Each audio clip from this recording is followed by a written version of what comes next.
You're leaving. I am leaving. So Yes, this sir. is your exit interview. Yes, sir. I don't All think right, anybody's so had this. First is, how is Commissioner Tyndall as a boss? Fantastic. Okay. Yes. Fantastic. Okay. In all seriousness, Director Dukes and Commissioner Tyndall have done more for the crime laboratory.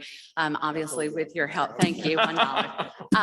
With your help in the last year, more so than I have seen probably since 2007-8.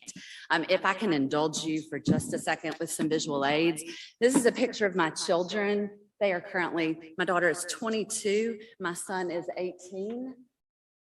This is a picture of my children the last time I got a significant raise with the Mississippi Forensics Laboratory. Not kidding. It's funny, but it's not when it's your salary. London was 7 and Lawson was 3. It's not funny. But I'm laughing too. Thank you for that indulgence. In 2007-8, the crime laboratory received a realignment, which increased salaries. Between 2008 and 2021, my personal salary increased 4.3%.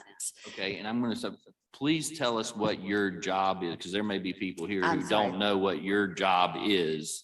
Gotcha. And then we'll go to that. I was trying to hurry, but I had that. I am a forensic scientist specializing in the field of conventional serology. I analyze items of evidence for blood and body fluids. I analyze sexual assault kits. I'm the next step after the hospital.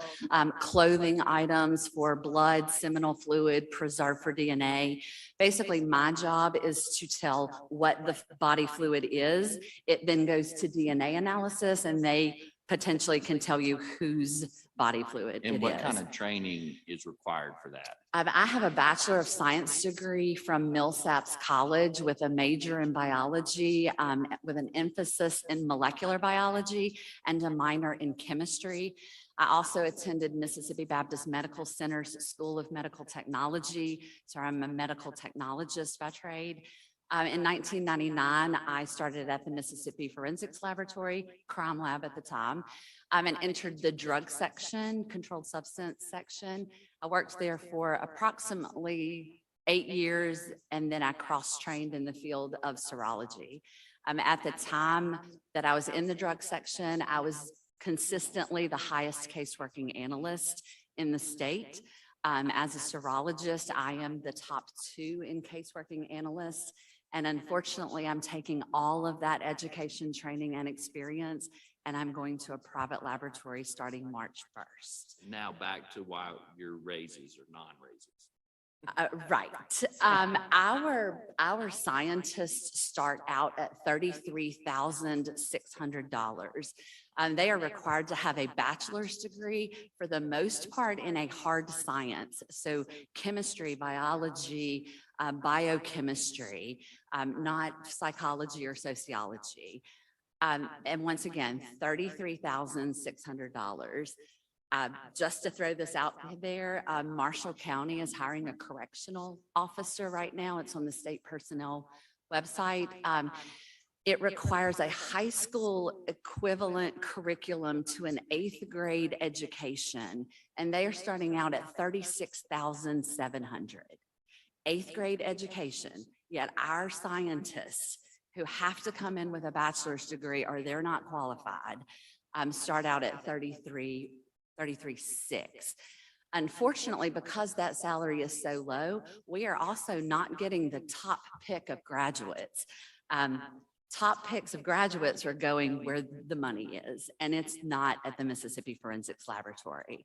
What happens is we will get employees, we will train them, and within a year or 2 years, they will leave our laboratory for $55,000, $60,000 jobs. We are not able to retain them for the salaries that we are paying. And that's entry level.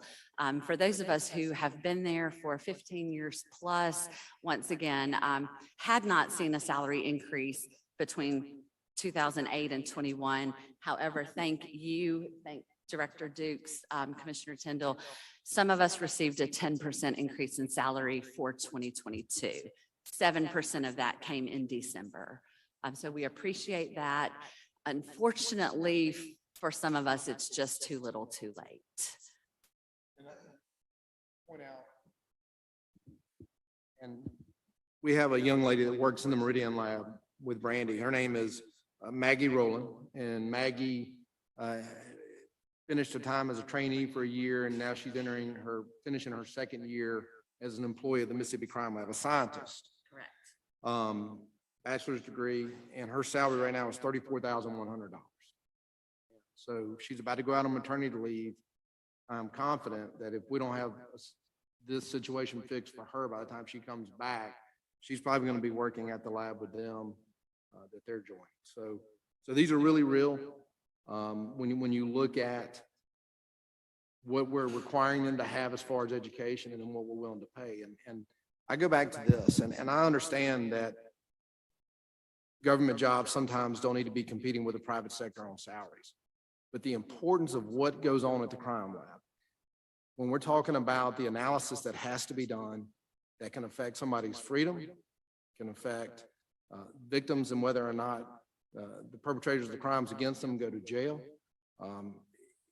It's so important that I think there's a strong argument that those that work at the Mississippi Crime Lab ought to make more than market because their job is that important.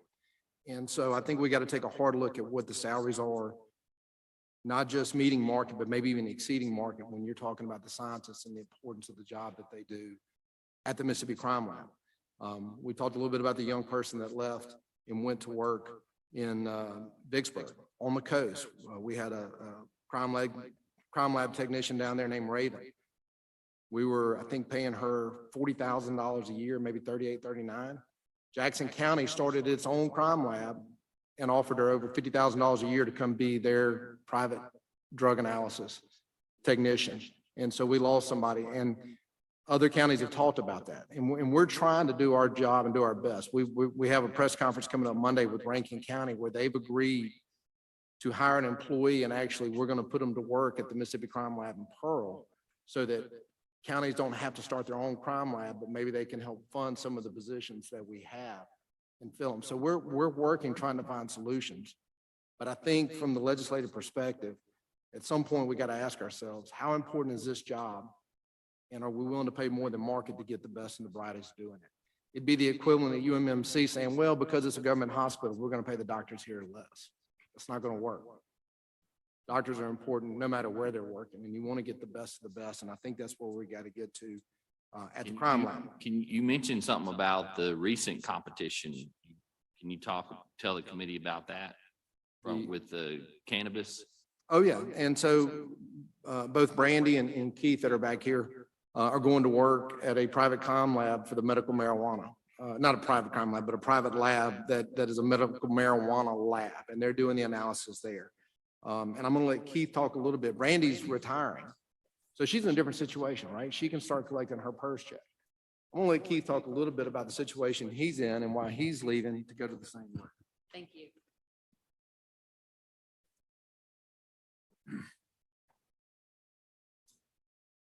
Thank you all for your time and allowing me to speak today. My name is Keith McMahon. I work at the Forensics Laboratory in Meridian and work in the seized drug section. I have a Bachelor of Arts degree with a major in chemistry and minor in biology from the University of Mississippi, and have gone through a 9 to 10 month training program at the Crime Laboratory and have certification from the American Board of Criminalistics and Drug Analysis. My salary increase from 2011 to 2021 was approximately $2,000 or 3% over that 10-year period. What did SEC Squared do to change that? Well, initially, my new MS-11 market value paid with SEC Squared implementation was $11,945 less than my current salary at the time, which was $66,300. This is kind of what initiated my interest in just going out and looking at other opportunities to see what was there. My salary increase over the past year has been $7,000, and that's very much appreciated. And that's due to Commissioner Tyndall and Mary Dukes and the work that y'all have done, and that's very much appreciated. So more has been done in the past year. I'll echo what Brandy said, and I didn't get paid for it. More's been done in the past year than over the previous 10 to 15 years to bring salaries up at the laboratory. And I am 14 months, this has been a hard decision for me because I'm 14 months away from being eligible for retirement. And it took a really good opportunity to make me want to leave being that close to retirement. I was involved in some interviews at the lab for drug analysts in Pearl about 2 years ago. I can remember one really good candidate, intelligent young guy, well-spoken, great personality, the kind of people you really want to hire. He was, after the interview, he was offered the job in Meridian. Some time went on, so I asked my supervisor, I said, well, what happened to this guy? Are we still gonna hire him? He said, well, he found out what the starting salary was. Apparently, he had looked at the range and thought that he might be on the upper end of that range. And when he found out he was gonna be on the lower end of that range, he said, well, I'm making more than that now. So he declined to come work for us. And he really, his desire was to work in forensics, but because of the salary, he decided not to. And I just want y'all to know that I'm not leaving the laboratory mad. The laboratory's been good to me.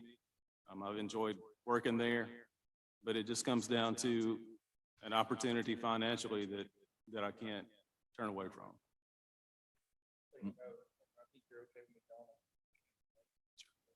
He's making 73 now. He's gonna be making 95 here come February, March 1st. So while he's at, I think, close to market at 73, market now is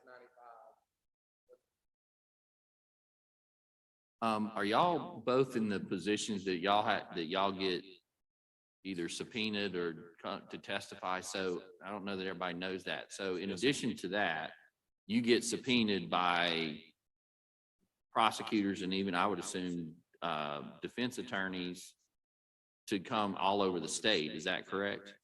Yes, sir. Okay, so you end up having to travel the state, testify and do that. We do. Now, I'll say over the last year, I probably testified about 4 times. That has gone down a little bit over the years. Yeah, but you get subpoenaed a lot more than But I that, get right? subpoenaed quite often. Yes, sir. Well, and I want to say, I certainly understand where y'all are. Thank you for your service to the state of Mississippi, for what you do. And to Commissioner Tyndall's point, I would say that about the job being done, you're neither prosecution nor defense. You are doing it. And for those who want to claim this is like a prosecution, it's not, because if you analyze it and it turns out to not be drugs, then guess what? The case is dismissed.